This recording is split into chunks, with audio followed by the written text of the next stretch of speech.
Assalamualaikum warahmatullahi wabarakatuh. Perkenalkan, nama saya Alfa Torik.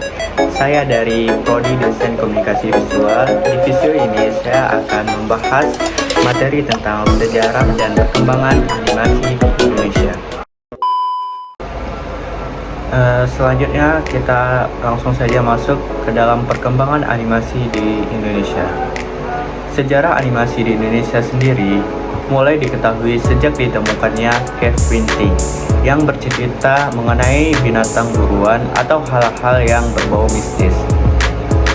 Sejak tahun 1933, di Indonesia banyak koran lokal yang memutar iklan Walt Disney. Kemudian tahun 1955,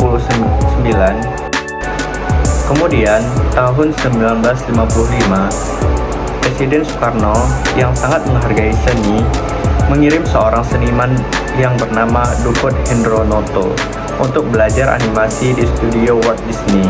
Setelah belajar selama 3 bulan, ia kembali ke Indonesia dan membuat film animasi pertama yang berjudul Sidul Memilih. Film animasi 2 dimensi tentang kampanye pemilihan umum pertama di Indonesia, menjadi tonggak dimulainya animasi modern di negeri Indonesia.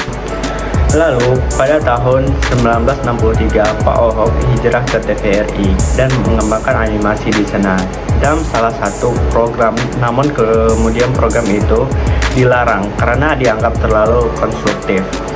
Di tahun tersebut, TVRI merupakan stasiun TV satu-satunya di Indonesia.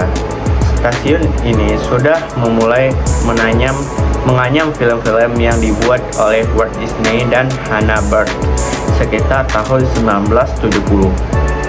Pada masa yang sama, lahir juga politik baru tentang penanganan iklan di TVRI yang kemudian melahirkan program Mana Suka Siaran Niaga.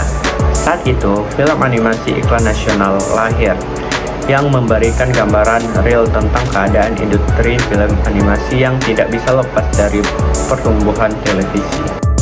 Selanjutnya, pada tahun 70-an terdapat studio animasi di Jakarta bernama Anima Indah yang didirikan oleh seorang warga Amerika.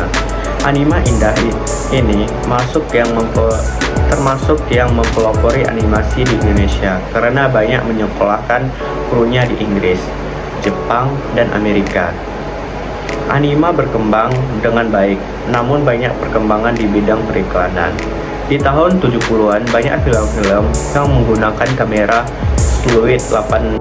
Maraknya penggunaan kamera untuk membuat film tersebut akhirnya menjadi penggegas adanya festival film itu. Menjadi juga akan beberapa film animasi Batu Setahun, Trondolo, Timun Mas yang disutradarai Suryadi alias Pak Raden, animator Indonesia pertama. Selanjutnya beranjak pada era 80-an ditandai sebagai tahun maraknya animasi di Indonesia. Ada beberapa film animasi seperti Rimba Si Anak Angkasa yang disutradari oleh Wagiono Sunarto dan dibuat atas kolaborasi ulangan Si Huma yang diproduksi oleh PPFN dan merupakan animasi untuk serial TV. Beberapa PA animator lokal. Ada juga film animasi sekitar tahun 1980 sampai 1990-an. Hal ini ditandai dengan lahirnya beberapa studio animasi seperti ASEAN Wang Animation yang bekerja sama dengan Wang Film Animation, Evergen, Marsa Yuwita Indah, Red Rocket Animation Studio di Bandung, Bening Studio di Yogyakarta, dan Tegal Kartun di Tegal. Selanjutnya kita beranjak pada era 90-an. Sudah banyak bertaburan berbagai film animasi, diantaranya Legenda Buriswara dan Narsiwandi Piliarang, Satria Nusantara yang kala itu masih menggunakan film solorit. Kemudian ada serial Hela Heli Hello yang merupakan film animasi 3 dimensi pertama yang dibuat di Surabaya. Tahun 1998 mulai bermunculan film-film animasi yang berbasis cerita rakyat seperti Bawang Merah dan Bawang Putih, Timun Emas, dan Petualangan Si Kancil. Dan pada era 90-an ini, banyak terdapat animator lokal yang menggarap animasi terkenal di negara Jepang seperti Doraemon dan Pocket Monster. Selanjutnya kita langsung masuk dalam pengertian animator. Mungkin banyak teman-teman yang belum tahu apa sih pengertian dari animator itu sendiri. Baik, saya akan menjelaskan. Animator adalah profesi yang berkaitan dengan seni menciptakan ragam gambar yang akan membentuk ilusi yang bergerak. Pada saat ditayangkan, pekerjaan menjadi salah satu pekerjaan impian di dunia animasi. Seorang animator bisa bekerja di industri film, televisi, iklan, olahraga, bahkan video game.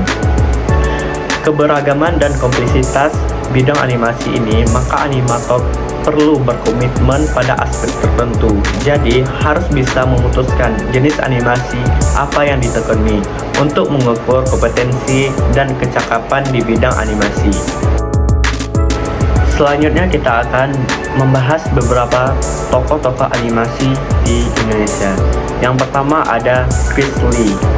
Nama Chris Lee mungkin tidak begitu familiar bagi penggemar komik dalam negeri.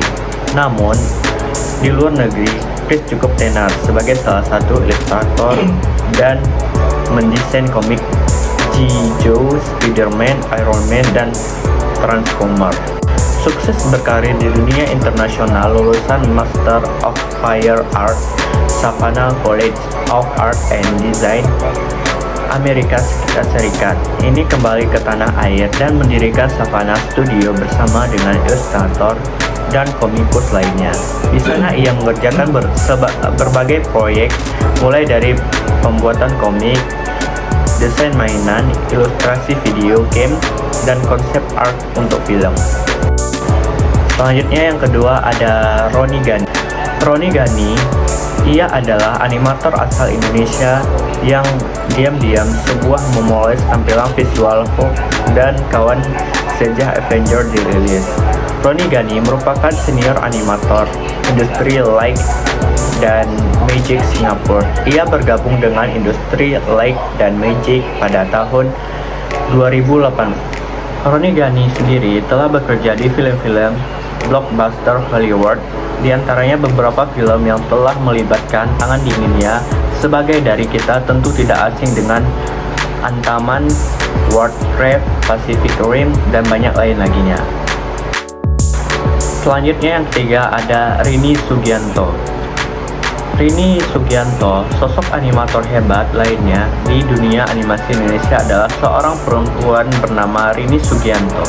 Ia adalah seorang animator yang berada di balik film box office Hollywood.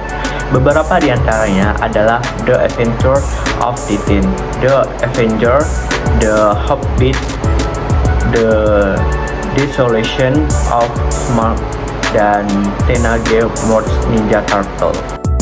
Selanjutnya yang keempat ada Griselda Sastrawinata.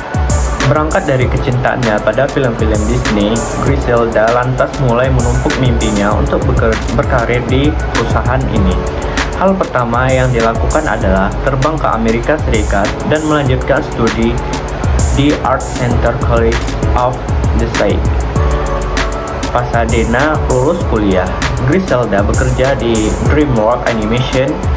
Di sini dia pun terlibat dalam banyak film seperti Shape Forever After, Puss in Boots, How to Train Your Dragon, Kung Fu Panda 2, dan Home. Perkembangan animasi di Indonesia berjalan lambat karena sulitnya ruang lingkup promosi bagi para animator di Indonesia. Alasan lainnya, kurangnya pendidikan formal animasi yang dapat mendukung peran mereka sebagai animator. Selain itu, masalah kemampuan bahasa juga mempengaruhi perkembangan animasi tersebut, yang mana di Indonesia sendiri menguasai akan bahasa asing, khususnya bahasa Inggris, sangat terbatas sehingga kebanyakan animator house mancanegara kurang berminat mendirikan studi animasinya di Indonesia. Namun, di samping itu, semua di Indonesia patut berbangga karena banyak wayang kulit telah memenuhi semua elemen animasi seperti layar, gambar bergerak, dialog. Baik, mungkin cukup sekian video dari saya. Thank you and bye-bye.